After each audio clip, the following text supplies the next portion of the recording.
Alright, so here's a different perspective. I'm in my truck. It's Sunday.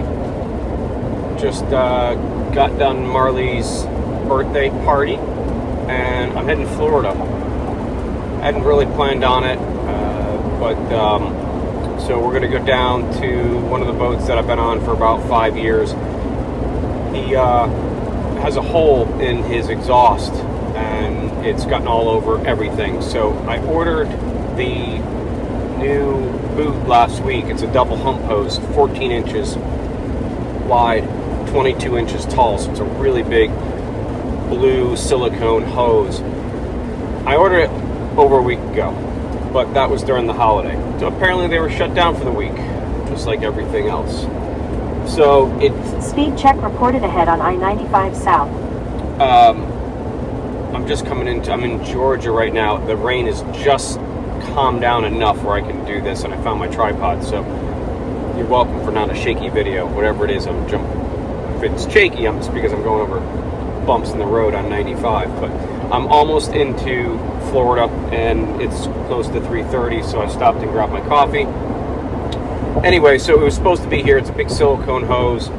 So now it's going to be here tomorrow. But this boat needs to get to Fort Lauderdale for around the Fort Lauderdale Boat Show. They've got some space down there. So I'm running down there in my truck. I've got all my tools in the back. I cleaned out the back of my truck for the most part. And I'm going down. I'm going to probably be there for like 5:30 this evening. I'm going to try and get the hump hose off.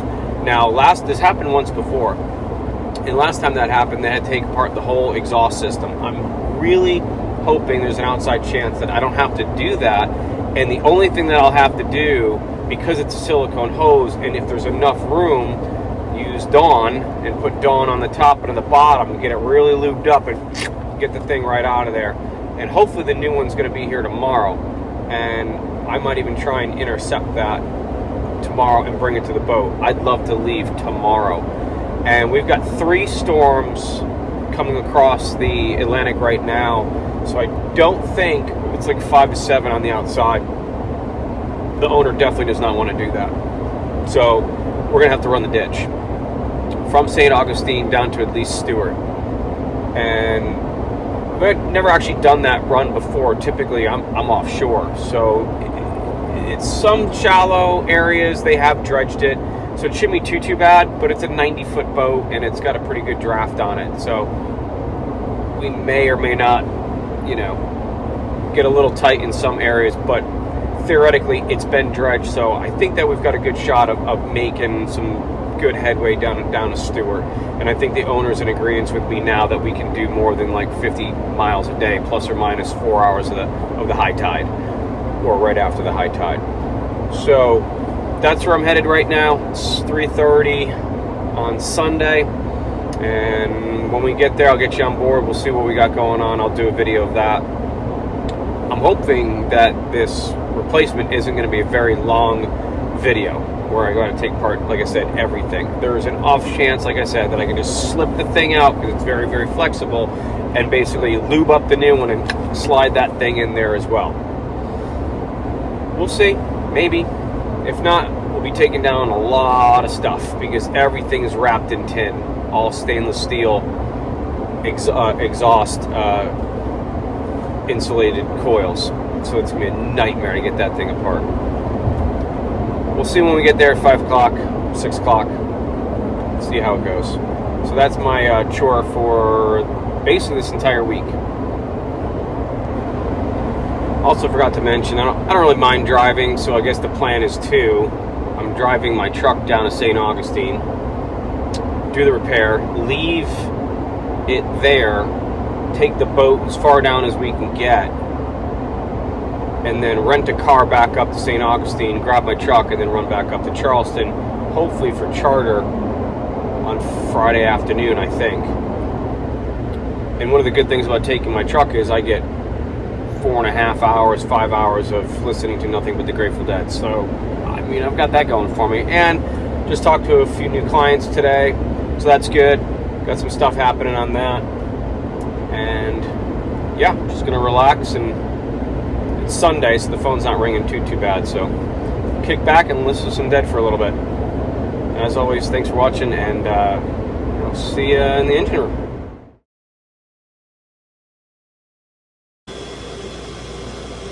All right, it's 5:30. I'm already getting into this. So the deal is that this boot here blew. I mean, it's sliced all the way down here. So I got to take this off. I just started taking apart the turbo and everything else to check all of this stuff in here, see where we sit with soot and water and whatever. Looks pretty good. That engine's fine. I think the air filter did its job on these. So I'm just going to go through and wipe it down, get it cleaned up. Of course, still a little salt right there, so that rusted the housing in on here. So I just sprayed that, and I'm going to come over here. I'm going to get this all ripped down, get the duct tape off, and see if I can't, again, I mean, this is a big piece, but hopefully I don't have to take apart all of this metal trim all the way down. Really hoping I don't have to do that. That's going to take me, and it's all supported here and here and here. It's going to be a big job. And then there's insulation underneath here. This was done once before, which is why it's not put back properly. So I'm going to get to work on this.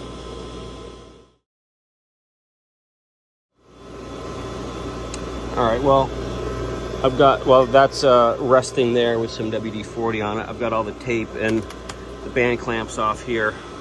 And there's a huge hole in here. It almost looks like, judging from here, see the discoloration here? And it's bowed in a little bit. Almost like it got heated up. Let's see the bow right there. So is there a hot spot somewhere here? I don't know. So we're gonna have to take a look at the mixing elbow on top and see if something's clogged up there. Very interesting. I don't know if I'm gonna be able to get this off. I mean, this is a big, it's 14 inches in diameter. We'll see. I'm gonna get some Dawn on it and get my hose tools out now and see if I can't loosen them up and see if I can't wiggle it.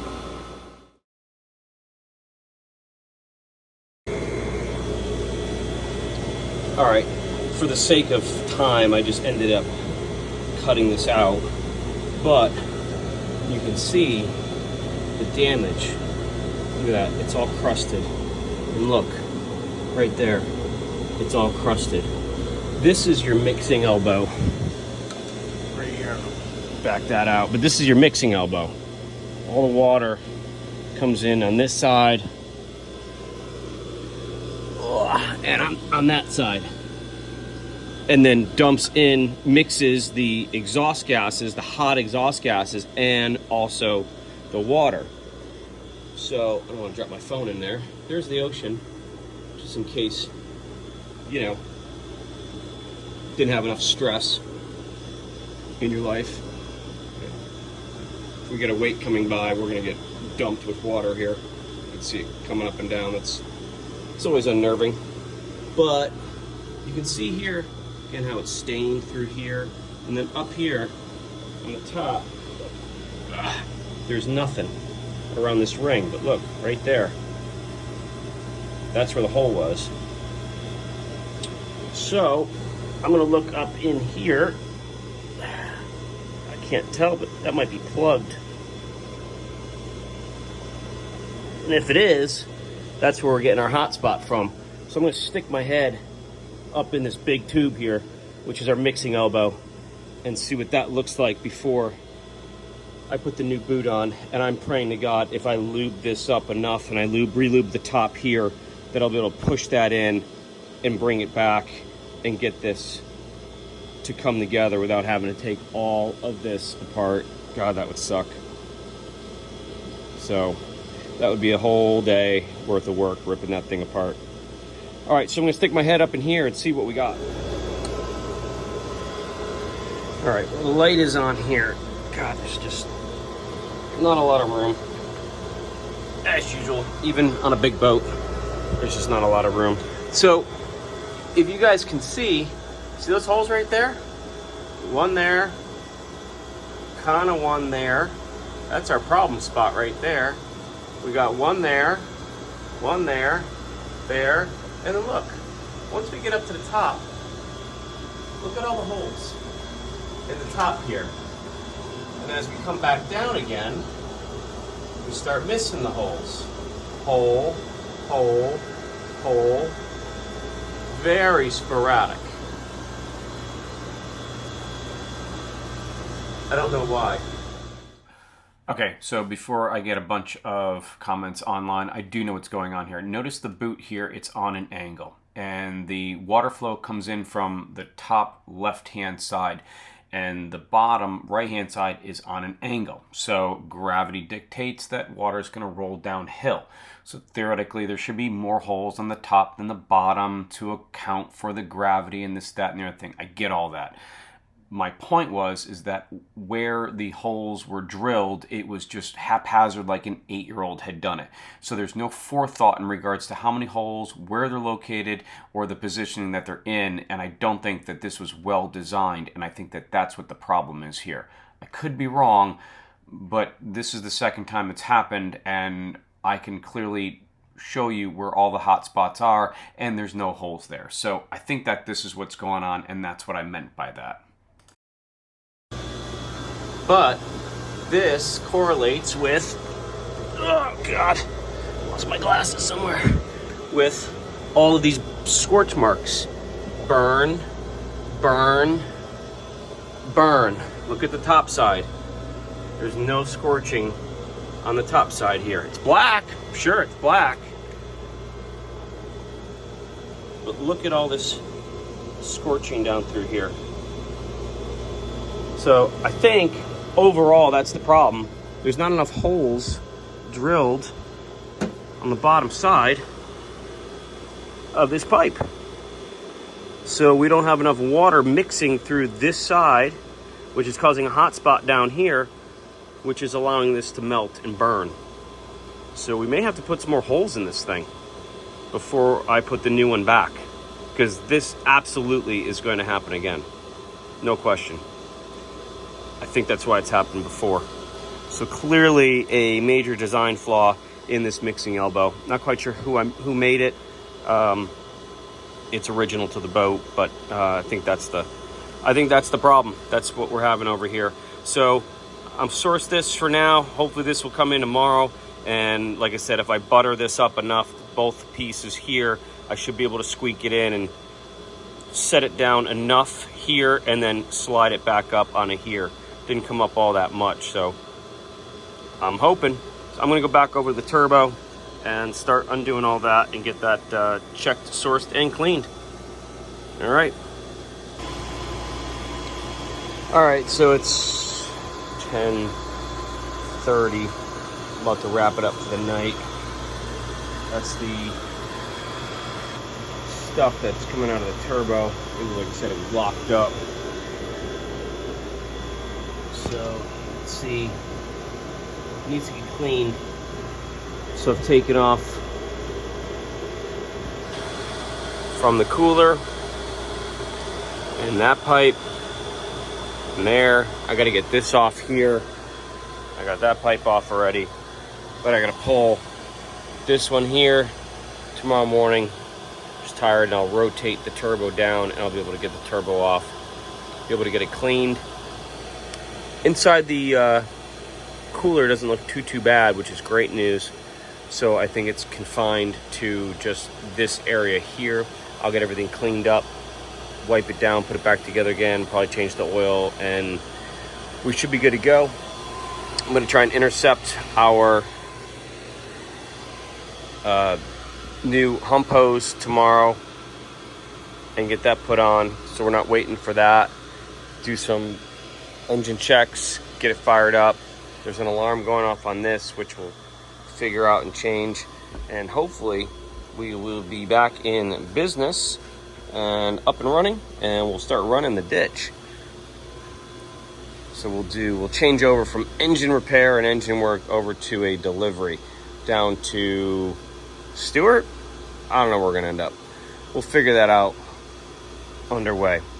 But until then, it's late, I'm tired. I've gotten everything taken apart. Tomorrow's put back together day, and we'll get underway. Well, good morning. It is now 7:30. I've been here since 6:30. Well, my room is right there. So I went from there to here. So really quick commute to work this morning. There wasn't a lot of traffic, so I was able to get here pretty quickly.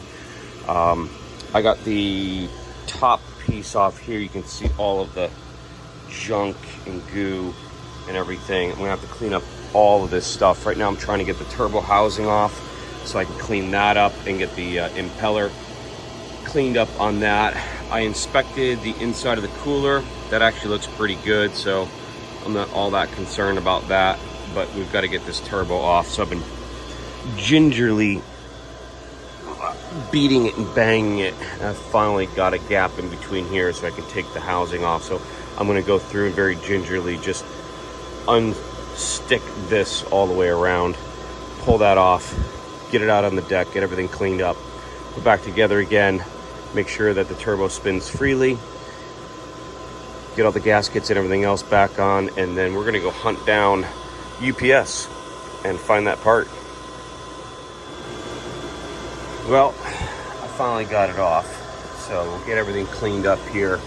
It was pretty caked down there. You can see all that junk. That's what was holding it on, but it spins, so we'll get that cleaned up. I think we'll be all right. I mean, we've got it to the coolers over there, so I think cleaning all this up will get us where we need to be right now. And like I said, we'll go find that part, but definitely worthwhile taking all this apart and getting it cleaned up. It's the inside of a turbo. All right. Not bad. It's 9 o'clock and I got everything out and clean. Just put the supply and the return back on for the lubrication of the turbo. All the fans are clean. It's turning nicely. The front plate has all been done. The housing cover's been done. The flange, everything's ready to get put back together again. So I'm going to start reassembling this entire thing here, and then we're gonna start working on that. Then we're gonna also change the oil. I think I've mentioned this already. I'm gonna change the oil in this engine just as a precaution. It's about time for it to get done anyway, so we're just gonna go ahead and do it. So I literally went back to my truck in the parking garage and went to go get some oil, and I found a UPS truck sitting on the side of the road. So I decided to ask the UPS driver if they had my package. He said no, but we called the guy that did, which was literally a block away from the other side of the parking garage. So we've got it. Try and put it in right now. Okay, not gonna lie, that took probably less than 5 minutes and a bunch of dawn. I dawned the hell out of it. So it's in, clamps in. I'm gonna go back to my regularly scheduled program and go grab oil, fill up oil, and we should be as good as we're gonna get, but that took less than 5 minutes. All right, so I've got 2 brand new filters on there. I've got my new oil. We are short. We thought it was 7 or 8 gallons. It's not, it's like 10. So I got 10 gallons of old stuff in here. There we go. That's our oil change system. I'm gonna shut this down so we don't forget. Oh God. There we go.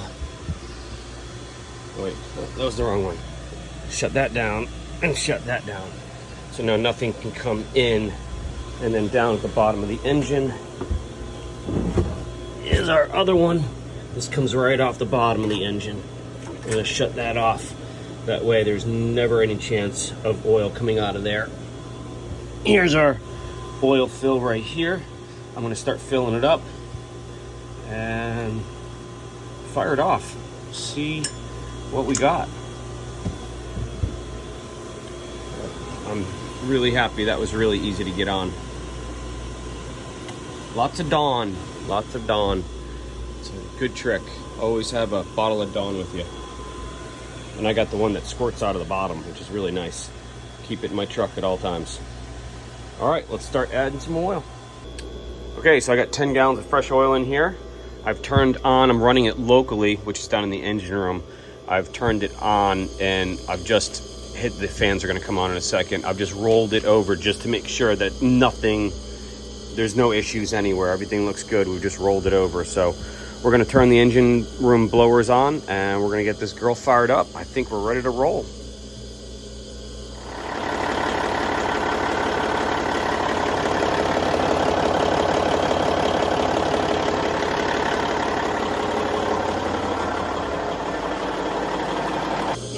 Well, it's never easy. Found a leak. The O-ring busted. So I gotta run back to my truck, which is about a mile down the road, and get a new O-ring. And that should solve that problem. Be right back. Please take one video.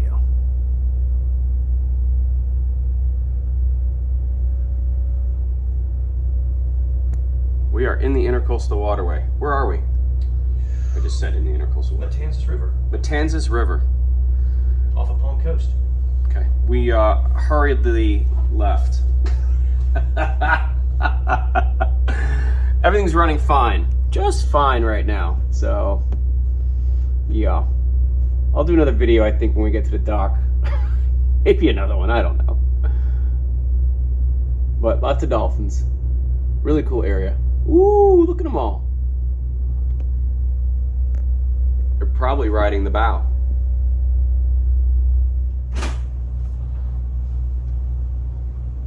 Oh, the bridge operator's waving.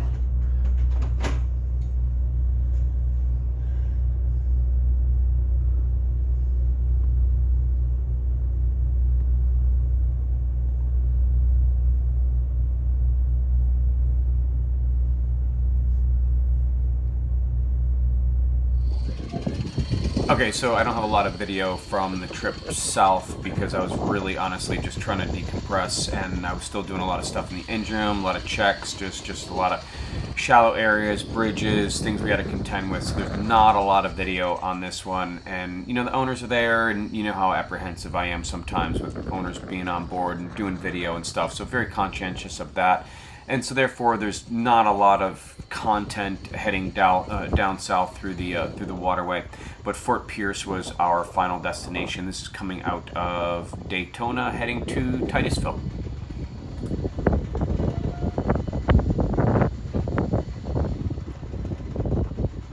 Hopefully he's not going to try and come in the same time we're going out. Smack dab in the middle of the channel. I asked him to go that way, and he ended up turning right back around in front of us and went in the other direction. So we've been stopped for like a minute or two to figure out what he was doing. He had a good back scratch going on there for a while. He did have a back scratch. Stretch. Yeah, a little stretch. Should have put the sail out. We're in New Smyrna Beach. We are. Statue of Liberty. By the way, today's 9/11, so very apropos that we're passing the Statue of Liberty.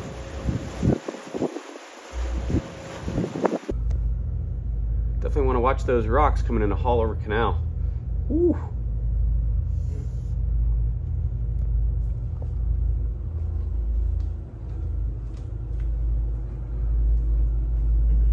So I guess he's going to open the bridge for us?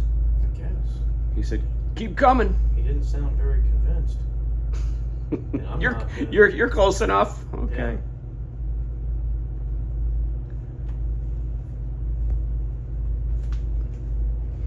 Interesting little spot through here. We're out of the chunks. We're seeing 2 to 5 knots of wind in here. Well, it was 27 out there, 22, 25 out there. Crazy. But now all the trees are now blocking us. Yeah.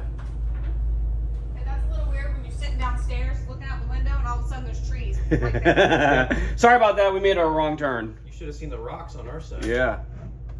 It's not exactly a big road. It's probably like a work road, like a... So it just goes to Canaveral? Just, yeah. Yeah. There's nothing out here. Oh, it's nice not to be leaning over about 8 degrees. I don't know how sailors do it. And look, wildlife. This reminds me of the Okeechobee coming out of Yes. Roland Martin. Yeah. You mean that spot right there? Basically, all of it. Right where that big rock is? Yeah. Now he's probably gonna yell at me to speed up now. Oh yeah, there's cars. I think those are just parked. I don't see cars. That's probably the bridge up. Oh, we just saw one back there. Yeah. There's people fishing. Sorry, people, we just scared away your manatee. I don't think they're trying to fish for manatee. There's plenty of fat women in that area. Oh God. All over canal. Thanks for the opening. Skyline is through. See you next time.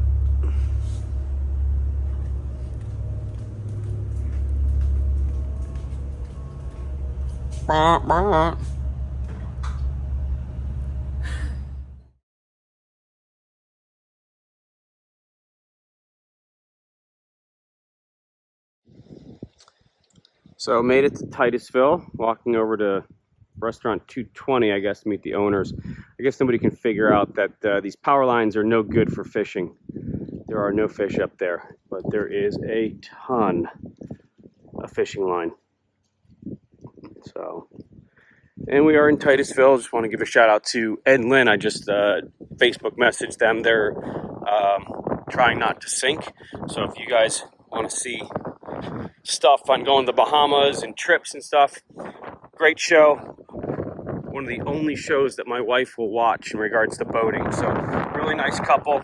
They got a lot of nice, interesting trips. So give a look at them. Trying not to sink. So, and the marina's right over there.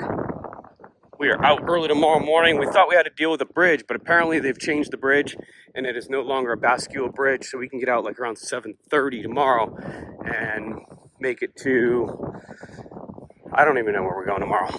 I'll let you know in the morning. I'm going to go have a drink.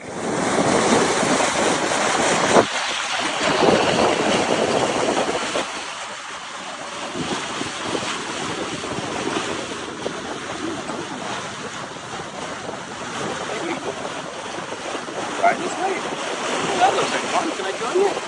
Sure, come on in. All right. Quick update, we're in Vero Beach. We're running the ICW down to St. Pierce. Should be there in about an hour or so. And then that's going to be the end of my leg. Owner's daughters are coming in from the West Coast, Florida. I'm going to pick up the trip. I got to get home. Everything seems to be running great on the boat. Tons of stuff.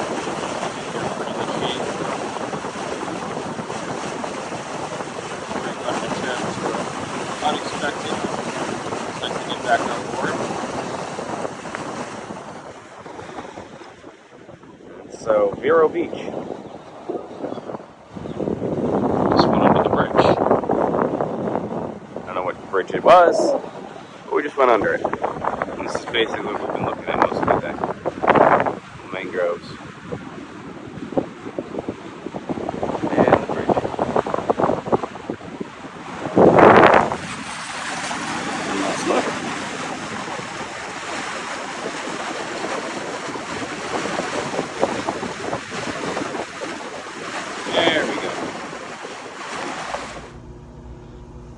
And we made it to Fort Pierce. Rental cars here. I'm out heading back to Saint Augustine.